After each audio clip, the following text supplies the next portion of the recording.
Hi. Before we get started with the movie, I'm just going to say a few words about Anne Savage. This picture really made her career, in a sense, because before then she'd been in other B movies, but she considered them so much window dressing in terms of the parts. She thought the parts really didn't have much to them, but this part was one that she really liked, and critics responded favorably to, because it represented such a role reversal. Anne Savage had a very interesting career in that she went on to do television, and after she was done with acting in the mid-1950s, she got her pilot's license, which I thought was intriguing. She enjoyed flying and got very involved in commemorating Hollywood history and in philanthropic efforts, volunteer efforts, that kind of thing. So she was really quite a remarkable woman in that way. And the other thing I wanted to mention was a movie called My Winnipeg, which apparently she's been in. I've never heard of it, and now I would really love to see it, just to see her in that part, after knowing all this about Anne Savage.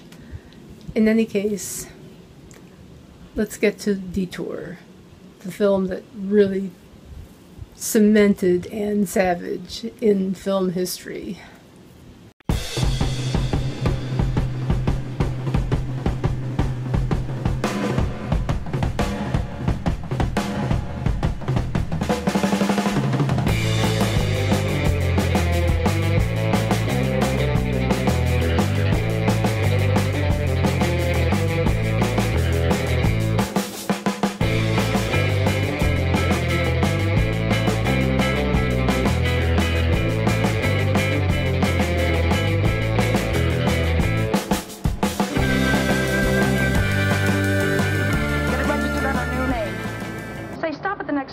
I want to get a bottle and do some shopping before we hit L.A.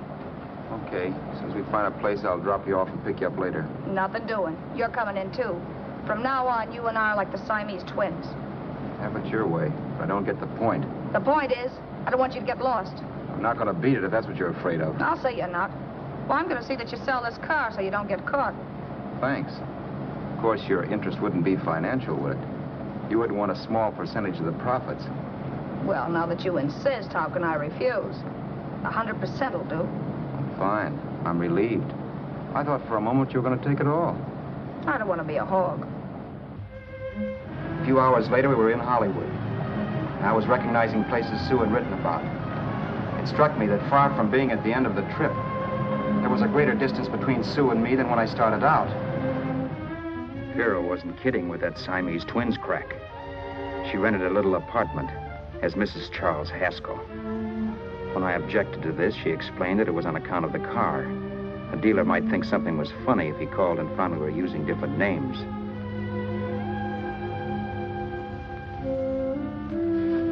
Home, sweet home. Yeah. Not bad either.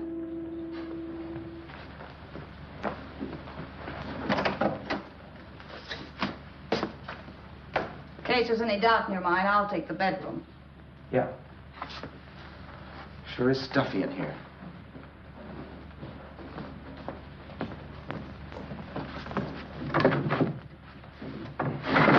Keep the window shut. Okay. The old crow downstairs said there's a folding bed behind this door.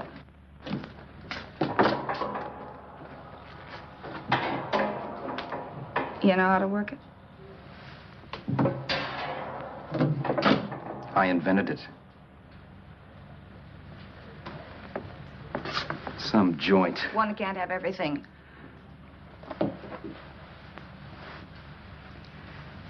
I'm first in the bathtub. I don't know why, but I figured you would be.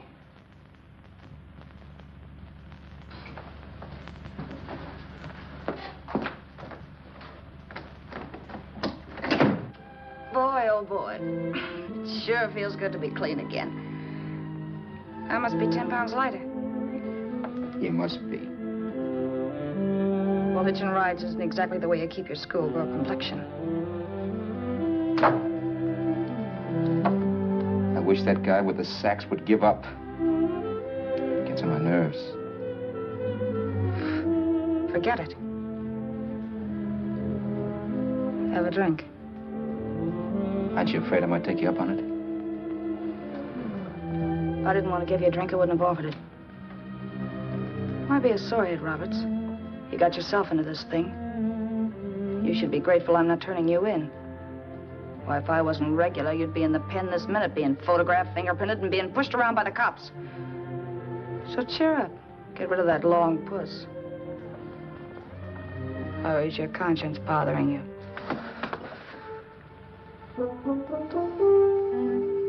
No, it isn't. Swell. That's the spirit. He's dead and no moaning around will bring him back. Anyway, I never could understand this worrying about something that's over and done with. Now look, Vera, for the last time I didn't kill him. Haskell was a sick man. Maybe he was dead before he fell out of the car. I don't know. Sure. He died of old age. All right. So if it'll make you sociable, you didn't kill him.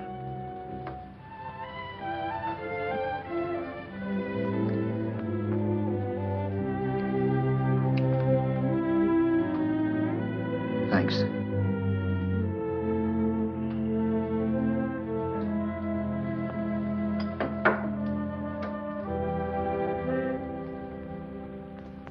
We're out of liquor, Roberts. Yeah. Too bad. I felt like getting tight tonight. Well, I think you succeeded. Am I tight?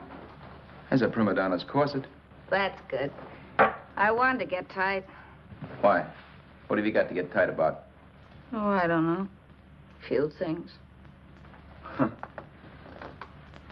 You should have my worries. If I had your troubles, I'd stay sober. And I've got the key to that door.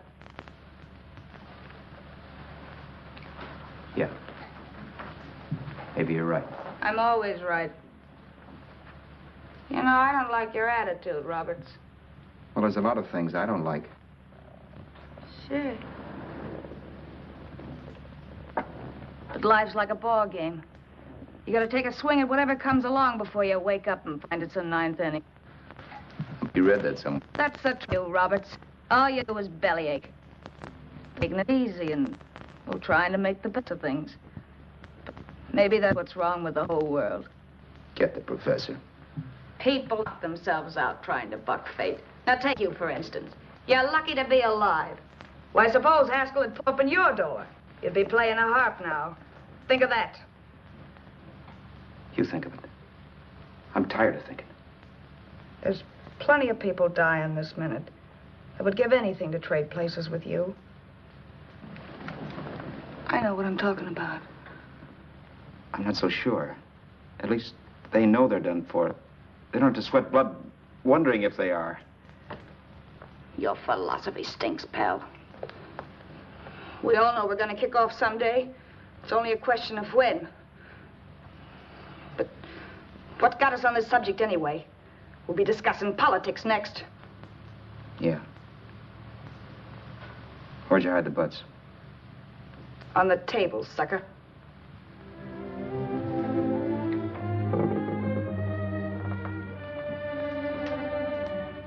We bored each other with conversation for a couple of hours longer.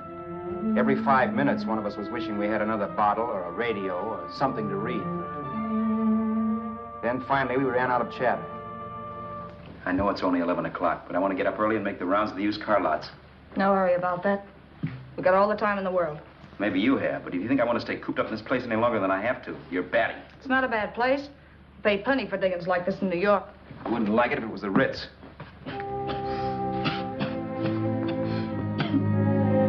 Rotten liquor. You got a mean cough. Ought to do something about it. I'll be all right. That's what Camille said. Who? Nobody you know.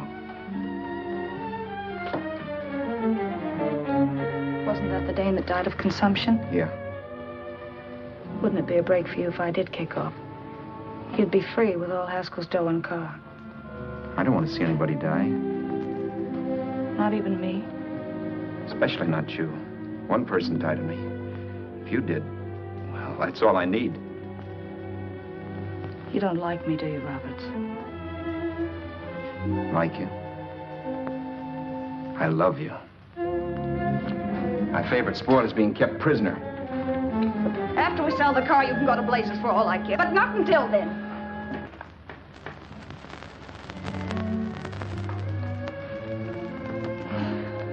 I'm going to bed.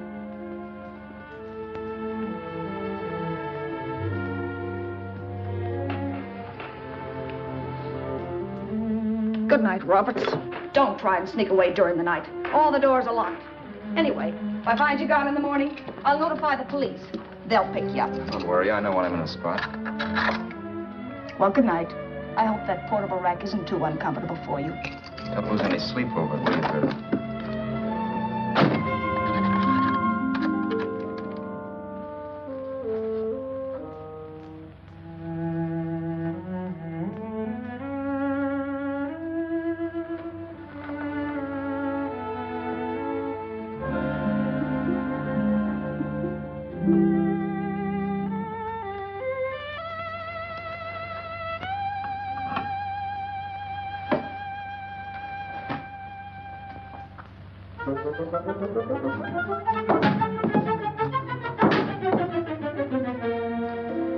Crestview.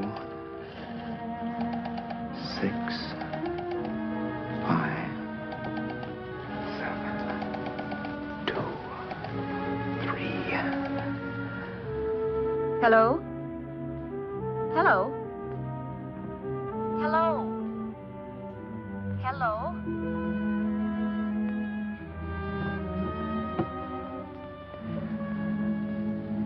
No.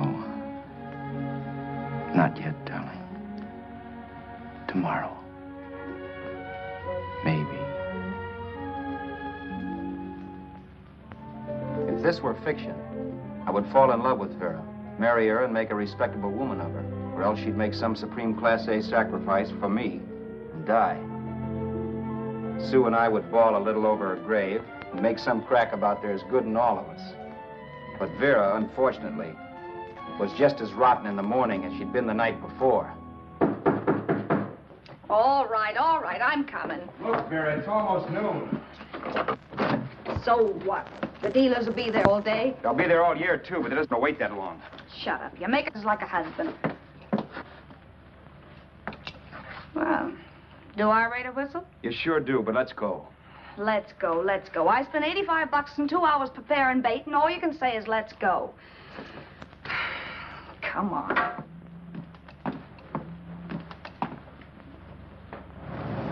We passed a few used car lots last night down this way. What do you think we can get for this heap? I don't know. Plenty. You let me handle everything. Think we can get $2,000? I don't know, but don't worry. I'll squeeze as much out of this guy as I can. If I let it go cheap without a fight, he might think we've stolen the car. And listen, don't make any slips and call me Roberts. That'll cook us. I don't need you to tell me that. You better just sit by and keep your mouth closed. Remember, we're both in the soup if anything happens. Forget it and drive. You're my wife, Vera Haskell. Look, after the deal's closed, let's go back to that place on Hollywood Boulevard where I saw the fur jacket. I want to buy it. After the deal's closed, I'm saying goodbye to you. That's right, I forgot. I guess I'm getting kind of used to you. Well, that's a habit you could start breaking. Let's try this place in the middle of the block.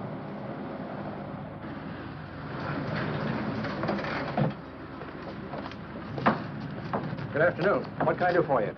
We're interested in selling a car. If the price is right.